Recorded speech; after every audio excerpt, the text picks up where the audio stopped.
Saudara-saudara, kita jumpa lagi pada kesempatan ini, hari kedua di bulan Juli 2020. Rehat edisi Kamis 2 Juli 2020 dengan bahan bacaan dari kitab Roma pasal 7 ayat 1 sampai ayat 6. Namun marilah kita siapkan dan kita meminta pertolongan dalam doa. Mari berdoa.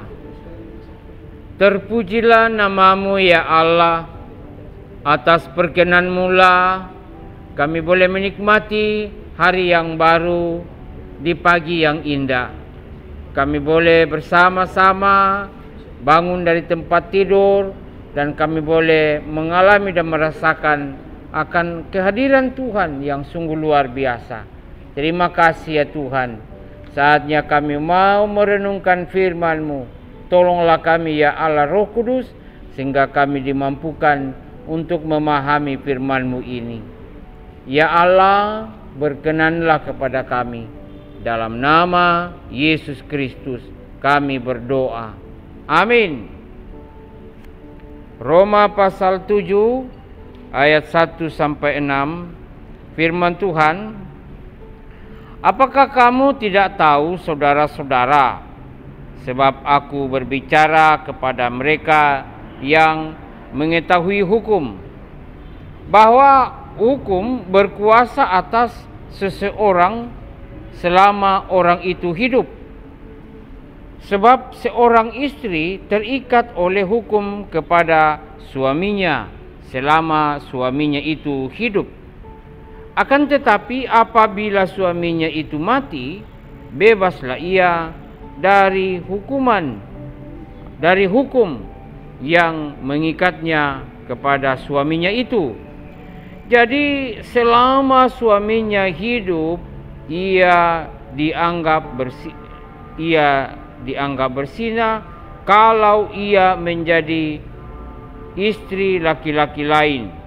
Tetapi jika suaminya telah mati, ia bebas dari hukuman, sehingga ia bukanlah berzina kalau menjadi istri laki-laki lain.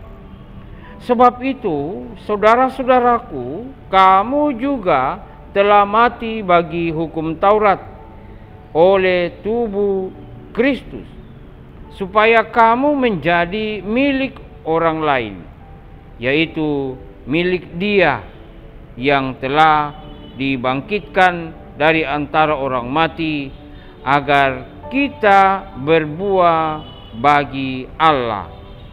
Sebab waktu kita masih hidup di dalam daging, hawa nafsu dosa, yaitu yang dirangsang oleh hukum Taurat, bekerja dalam anggota-anggota tubuh kita agar kita berbuah bagi maut.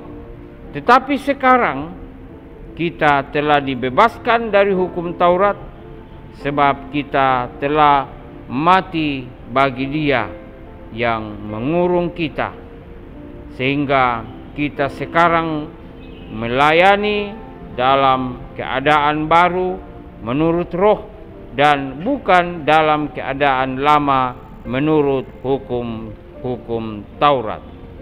Demikian firman Tuhan. Saudara-saudara yang kekasih dalam Tuhan, bacaan kita ini berbicara tentang aturan.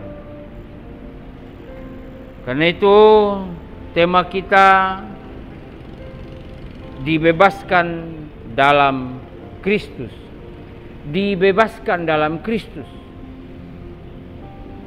Saudara-saudara, aturan itu adalah suatu hal yang mengikat seseorang atau sekelompok orang dalam suatu lingkungan atau dalam sebuah organisasi.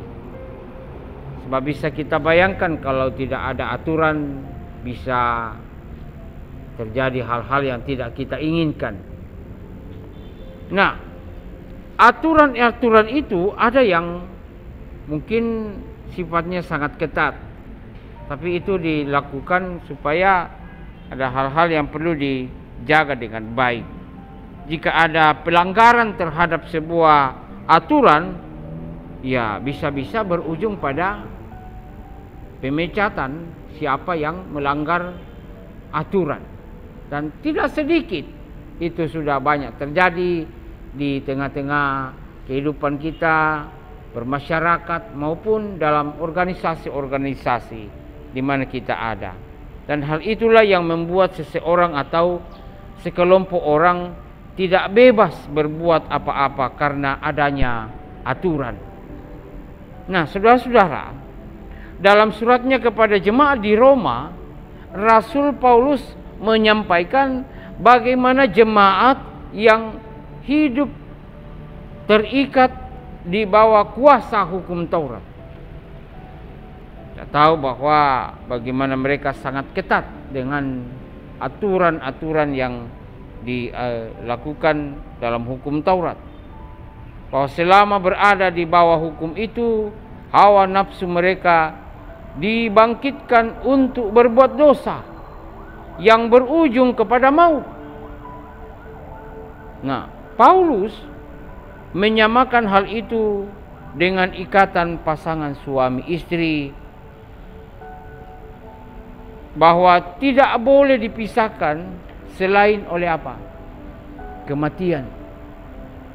Namun bagi orang percaya, kita diingatkan bahwa melalui pengorbanan Kristus, kita adalah ciptaan baru yang telah terbebas dari kuasa hukuman seperti itu, lalu terikat kepada Yesus Kristus. Ayat 4-6 tadi bacaan kita. Dalam hukum Taurat, orang berusaha menjadi benar dengan menaati hukum Taurat. Tapi kini kita ada dalam Kristus. Kita dibenarkan menjadi manusia yang baru untuk berbuah bagi Kristus. Orang yang percaya kepada Kristus telah mati bagi hukum Taurat oleh tubuh Kristus sendiri, oleh pengorbanan Kristus. Karena itu, orang yang percaya kepada Kristus akan melanjutkan kehidupan baru menurut Roh dan tidak lagi terikat di bawah kuasa hukum Taurat. Nah, saudara-saudara, melalui bacaan kita kali ini, kita semakin diyakinkan bahwa hanya oleh kematian Kristuslah kita memperoleh kebebasan. Karena itu, taatlah kepadanya dan teladanilah Dia. Sikap hidup kita harus mencerminkan Dia dengan cara mematikan pikiran dan perbuatan yang sering menguasai kita untuk tidak melakukan kebenaran firman Tuhan. Karena itu marilah kita terus berpaut kepadanya, karena Dia yang telah membebaskan kita dari hukum Taurat, dari aturan-aturan yang berlaku dalam dunia ini. Tapi bersama dengan Kristus kita dibebaskan karena ketaatan dan kesetiaan kita kepadanya. Amin. Mari berdoa. Terpuji nama-Mu ya Allah, karena Engkau sendirilah yang telah membebaskan kami dari kutuk dosa, dari tuntutan hukum Taurat. Tetapi Engkau dengan belas kasihan-Mu oleh pengorbanan Yesus Kristus telah mengangkat kami dan memberi kebebasan kepada kami yang senantiasa berpaut kepada kasih Kristus, di mana Engkau yang telah meneladankan yang terbaik bagi kami. Kuasailah kami ya Tuhan, dan tolonglah kami. Di dalam nama Yesus Kristus kami berdoa. Amin.